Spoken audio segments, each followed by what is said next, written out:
All right, this is Devon. We are back for season two, episode one of Line for Line. This is our segment, Comic Book Friday, featuring Mike Adams. What's up, buddy? Mike, how you feeling today? We're good. Happy late Thanksgiving. Happy birthday to myself. We got a bunch of listeners. We got a bunch of nerds out there who want to have more nerdgasms. Are you ready to give it to them? We'll see what happens. Oh man, my first thing I really want to wake up to is what's up with Black Widow. We heard all this stuff. We heard they're gonna go to Disney Plus. We heard how they're gonna open in theaters. They got pushed back once, then they got pushed back twice. Now we're not getting Black Widow till 2022, 21. We're, Excuse me. we're gonna get Wonder Woman first, Okay. and I bet you that they're gonna gauge off of the streaming platform release of how much money they can possibly make off of streaming a major movie release without having theater support. Uh huh. While it's going to have mild theater support as theaters are slowly starting to open back up, Mm-hmm. it's not going to have nearly the oomph that it should. Yeah. So they're going to rely on internet purveyors to sell copies of the movie digitally and people to stream it. Gotcha. If it hits, we'll see more stuff come out on streaming platforms. If it doesn't, we're boned. Now here's the only concern that I have. So obviously this isn't comic book related, but Mulan was dropped via Disney Plus, but they wanted to make it $30. Who wants to pay $30 to watch something like that? Lots of people. So what you're saying is, if Black Widow were to be released tomorrow for $30, you're gonna pay $30 to watch it. I would find two other people who want to watch it with me, and we would split it three ways, Okay, I get. just like going to the movies. Gotcha. Ten Makes bucks, $10 a piece. Everyone gets to watch. okay, okay. And what do you see coming next from MCU? Because everything has been put on halt. They recently just started back up filming Spider-Man. Doctor Strange got pushed back, and I believe Thor: Love and Thunder got pushed back as well. We're gonna see the next wave of Disney Plus Marvel series because we know that WandaVision is pretty much in the can. We know that Falcon and the Winter Soldier is mostly shot. We also know that what's the third one? The third one, Loki.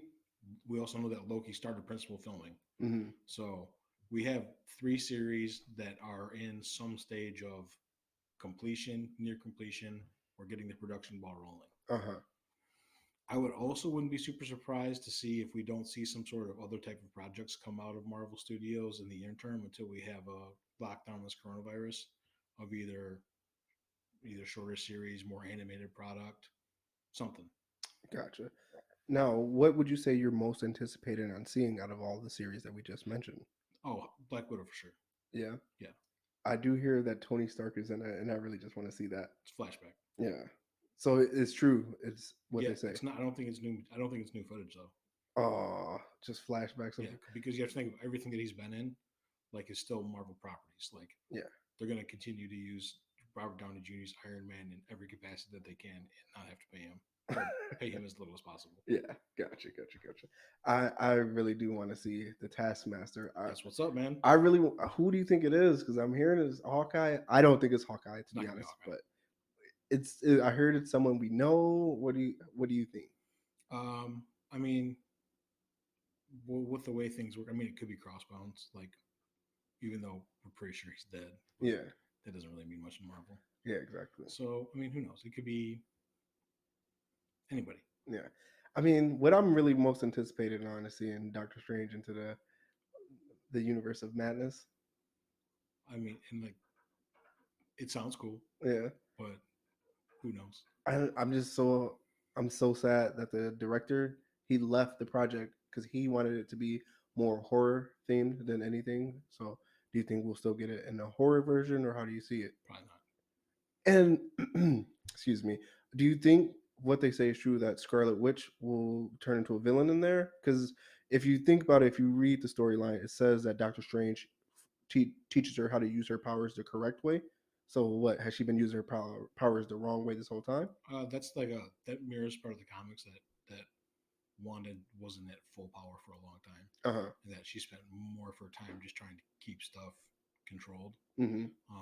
Her learning how to use quote unquote magic makes her more powerful. She's a really big figure in one of the X Men runs that kind of changed the face of the mutant universe Mm-hmm. when she wishes mutants away, essentially. I think you just said this.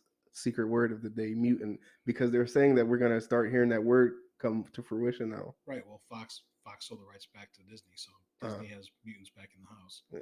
Is what I super hope for is they retcon all the garbage X Men movies that have been made in the last 10 years and start over. What are you talking about? Those X-Men movies were the best thing to happen. Somebody was watching them the other day and I saw them like you should stop right now. They were like Age of Apocalypse is so good. I'm like that movie is garbage. And the abomination that came after it is even more garbage. He was horrible, horrible. All I'm saying is Age of Apocalypse is hot crap on a sweaty diaper on a shingle in the middle of a Sahara desert sandstorm. It's awful. Come on. And Phoenix was even worse. I did not get to see that one because it Yeah. looked kind of horrible to me, Less to be shrubs. honest. Yeah, but obviously when I saw the trailer for it, I was like, oh, this is gonna look good. But of course, any trailer is gonna make anything stand out. You know, you still have like over an hour, almost 2 hours worth of film to still see. Of course, they're gonna try to get you with the trailer, so that's what trailers are for. The rub for me is like I've loved Apocalypse for a long time, and I've always liked the mystery. And even in comics currently, like they're stripping the mystery away, and Apocalypse is becoming a more relatable and likable character. Mhm. I kind of hate it. Yeah. Oh no. The writing's really good, and Yeah. the artwork is like superior. But at some point, we gotta leave a little mystery and stuff, guys. Yeah. Like if everything's stripped away and everyone has a really clean, well-defined backstory, like you just paint yourself into a corner. Yeah. And what we're gonna get a new bad guy next week, and he's gonna be the new bad. Okay. Okay. We gotta start all over. Like at least we all know Apocalypse. We know what the agenda is for the most part. Mm-hmm. But like in what's going on in comics right now, the power level is jumping dramatically, and like we're seeing the occurrence in both DC and Marvel of these uh, deities and godlike powers that shape and form the universes. And so it's kind of forcing the characters to move in that direction, which I'm not a fan of, but it happens all the time. Like, Yeah. But I don't know. Like I said, I hope that they strip it back down to brass tacks, get some decent writers, maybe even go back to some of the original actors because all of them were pretty good in their roles. Give the people an example of an actor you would be okay with coming back.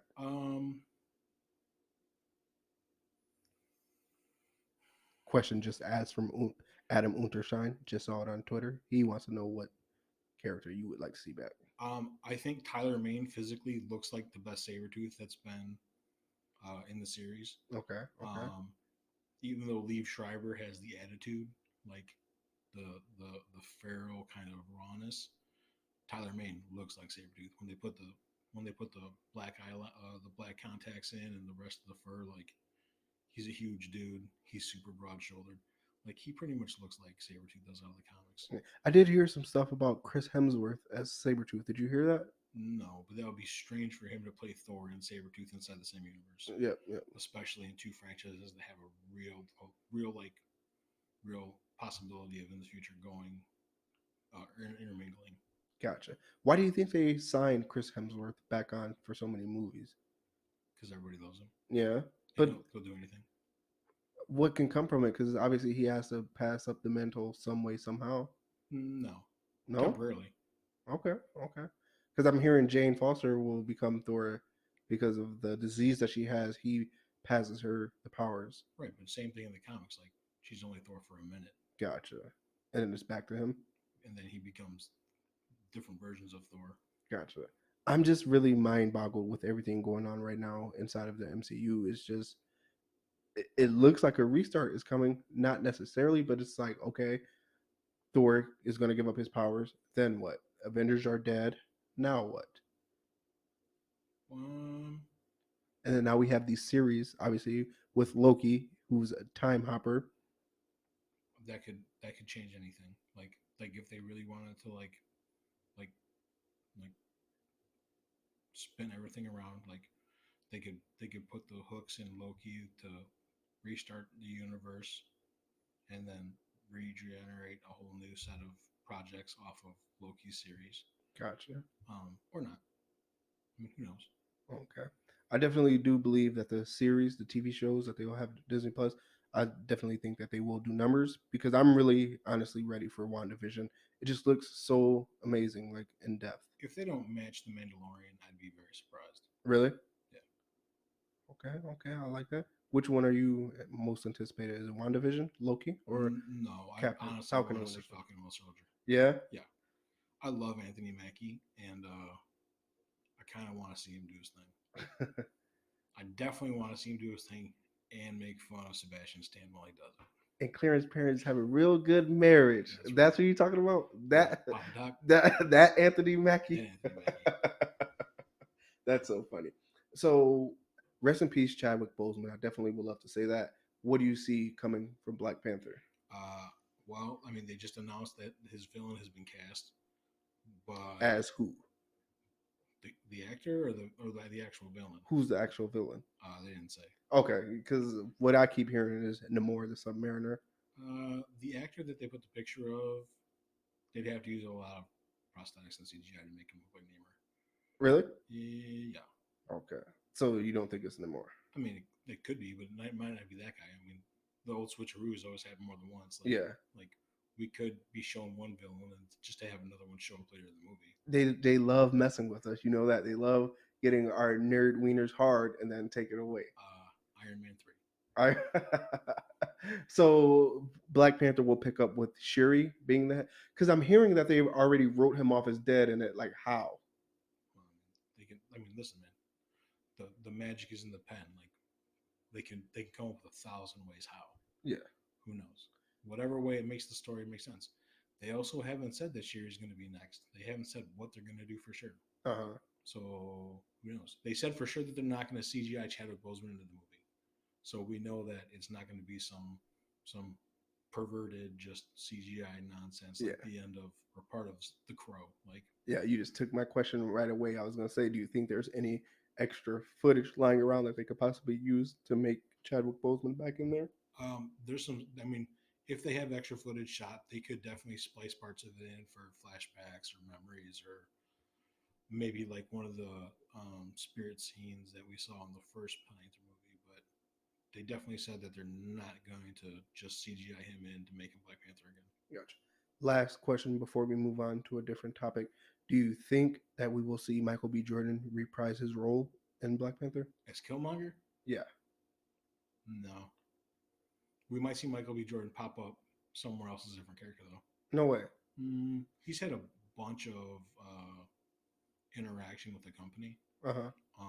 So for sure they have him probably, slotted for some other stuff. Okay, gotcha. Also, he's been in talks with DC for more than one project too. So like he might be one of those actors that shows up on both sides. I know I've been seeing, and I remember talking about this on season 1 of Line for Line with you, that they want him to play Superman. But me, and obviously Keith Richmond, we spoke on this.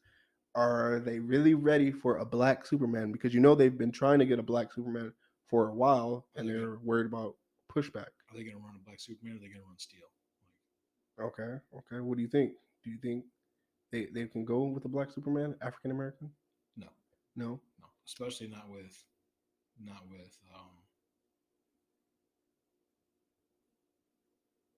tall British fellow, handsome, plays Superman. What's his name? Idris Elba. No. Who plays Superman right now? Oh, what is his name? His name is. Give me a second, guys. It's at the tip of my tongue. Maybe if I call for Henry Cavill. Henry Cavill. So there we go. Henry Cavill gaining popularity with the Witcher series and his portrayal of Sherlock Holmes on Netflix recently. That was actually pretty good. It was humorous. Yeah. I don't think they're going to oust him as Superman as long as he wants to play Superman, unless they scrap the whole project. Yeah. And I don't think they're going to. Okay. So, like I said, that Michael B. Jordan was the last question, so we changed topic. So, what do we expect with the Infinity Stones? Like, what's next with that? Are we done with Infinity Stones going forward, or what? Because obviously anything's on the table. Because obviously they could do time travel, go back in time. But what's next? I don't think we'll see them for a little while. I think if they do come back, they'll come back down the line, and it'll be something sneaky. Yeah. Yeah, it'll be like one of those, like looking at the collector's menagerie. Mm-hmm. Like we'll find one there again somehow, like in one of those scenes of, ancient ruins or crash ship or something. We'll find it somewhere innocuous before they'll start up. Gotcha. I'm so ready for Blade. I can't wait to see that. Yeah, we'll see what happens. Yeah, because that's a movie that you cannot mess up. Like Have you seen the third one? Yeah, you know what I'm saying? That was Blade Trinity, right? Ugh, Triple H. ugh. Um, Triple H might have been the best part of that movie. Deadpool was in there. Ryan Reynolds. He was corny in that movie, bro. Right, I'm telling you. but Hannibal King is that character. Like Hannibal King is a direct parallel, like in the style he is written to Wade Wilson. Yeah. Like, hello, my name is FU. Like that's out of the comics and also terrible. Yeah. Like, all of it's awful. If they could pull together an actual like Midnight Suns movie, like maybe, but Hannibal King would be a part of it. Well, I mean, I guess technically, not technically, but he was originally part of the Midnight Suns. So, but Blade and Ghost Rider together would be at least Oh my gosh. would be cool to look at. I don't know if the story would be anything great. How come everything was just too ahead of its time? You look at the Ghost Rider movie is really good with Nicolas Cage. I loved it. And if we had today's technology and Have you ever watched the second one? I no, I did not because back then, obviously, I was a huge fan of don't mess up a classic. If the first one was really really good, don't try to make a second one because you're not gonna do as well. I don't think the first one's good. I think the first one's got some bones to it, and Yeah, I think that it could have went some places. But overall, I don't hate it. yeah. It's not Fantastic Four. Like Fantastic Four. Or all, unless you talk about the reboot with Michael B. Jordan. all three of them, Okay, hot garbage. okay, but back then, just say for the first time when the first one came out, you're like, okay, I can do with this. No, No? I was so mad. Oh my gosh. Like they've got some points right, and the interplay between Michael Chiklis is the Thing and Chris Evans is the Human Torch were pretty good. Yeah. But other than that, it was just just awful. Okay, let me pick your brain with this one then. Andrew Garfield, Tobey Maguire, Tom Holland. It's gonna happen. The push is too strong. The push is too strong. Too strong. All three. Yeah, they're gonna make a bazillion million. Like like a live action Spider Verse movie will make the most money ever. Yeah. Ever. But I'm hearing that Tobey Maguire is Uncle Ben. I mean, listen. I mean, so Into the Spider Verse shows us what's going on in the comics. Okay, so we have an animated movie that shows us the reality of the Marvel universe is layered. Tobey Maguire portraying Uncle Ben as possibly like a different Ernest Uncle Ben, very real. Yeah. I highly doubt that they're going to reboot the whole thing or they're going to bring him back. We don't know. He could both play Peter Parker and Uncle Ben because there's also instances in the comics where two characters have been two different people in two different universes. True. True. True. So, are they going to set up the Sinister Six or what? I have to think that that project is going to be on the way back burner. No way. Well, I mean, listen, they got too much other stuff going on right now. Like the next where are we at wave, the fifth wave. Fifth wave movies are all stalled out. Like, who knows? Gotcha. Also, you got to think while all these things are stalled, people are pitching new ideas and new ideas are being written and storylines are being revised. Like, the engine is still moving in the background of the production. So who knows what the fallout on the back end of us getting any of these other movies is going to be like. Give me an example of a movie that we should get that we don't know if we will get it. Well, so like we know that we're going to get a second Venom movie that incorporates Woody Harrelson as Carnage. So the idea would be Maximum Carnage is possibly one of the most popular Spider-Man arcs ever. So why wouldn't we see a Maximum Carnage next? And Carnage 2? No. Or after that one? Well, so we would see Venom 2, and Venom 2 would lead to Maximum Carnage. Gotcha. So that means they'll have to go ahead with a third. Do you ever see Spider-Man crossing over with them or entangling with them? No. Spider-Man has to. Maximum Carnage is a Spider-Man arc. Yeah. It's Venom and Carnage and Carnage's menagerie of freaks. So that's what I'm saying. That's the only way you would see him entangling with them is in the third one. Obviously not this next coming one, which is. I mean, listen, they could if they were already moving that direction, which I haven't really read anything that said they're going to, besides a bunch of fans like ourselves. Yeah. That this is the next thing that has to happen. But I mean, they could definitely pop Tom Holland in there at the end and be like, "Oh, I'm Peter Parker," and then but also like those are also older characters, and I'm like physically older characters, And Tom Holland is getting to that point where he could be like the right age Peter Parker. Like Yeah. the things like the the the the appearances of the actors are lining up in a way that would make it look realistic. Mhm. So that's one thing that I've been seeing about the new startup with Tom Holland. They're asking why have we not seen it from the start? You know, because obviously when we meet Tom Holland, he's already Spider-Man. Why is it that we haven't seen how he gains his powers or anything like that? Is it because we already know how he gains his powers? Excuse me, or what? Yeah, we've had two reboots that have thoroughly went over the topic. Uh huh. We don't need to. So we don't. It's fine with him just picking up as Spider-Man. Everyone knows. Okay. So this third one, they won't We're, dive deep into that. no, it's going to be like why in the new Robert Pattinson Batman we're not going over the Batman origins. No, so we're just gonna go right to he's. I mean, It's going to be like year one Batman. year one Batman. Yeah, or early career Batman. Do you think with COVID slowing everything down gives DC a chance to like catch up to Marvel or No, no? I'm never going to catch Marvel. No? Never. No. Well, you got to admit they have been making noise with their most recent films up to date though. Yeah, but it's not the same. So they're just not going to be on their level. Even though obviously Marvel no one knows the next direction of Marvel, you know, because obviously you lost a lot of characters. Matter. Does not matter. There's nothing they can do. Nothing. Nothing. No. What if they get Michael B. Jordan as Superman? Doesn't matter. Nothing. Look, man, they already dropped Ryan Reynolds as Green Lantern, and what did it do? Nothing. Yeah. What do they do? Do it again? Oh no, we've already been here in this pool of utter failure. Oh my gosh, man, Mike, I definitely Not that I would wish Michael B. Jordan Superman to do bad. In fact, I would go on opening night. I would buy the biggest bucket of popcorn, uh-huh. and I would eat the whole thing while I watched Michael B. Jordan do his thing. But I have very little faith. Well, I greatly appreciate you for coming to Line for Line Comic Book Fridays, Mike. We're gonna wrap up, and I want to say thank you everyone for listening, and a huge shout out to Dr. Antonio Montemuro for the voiceover.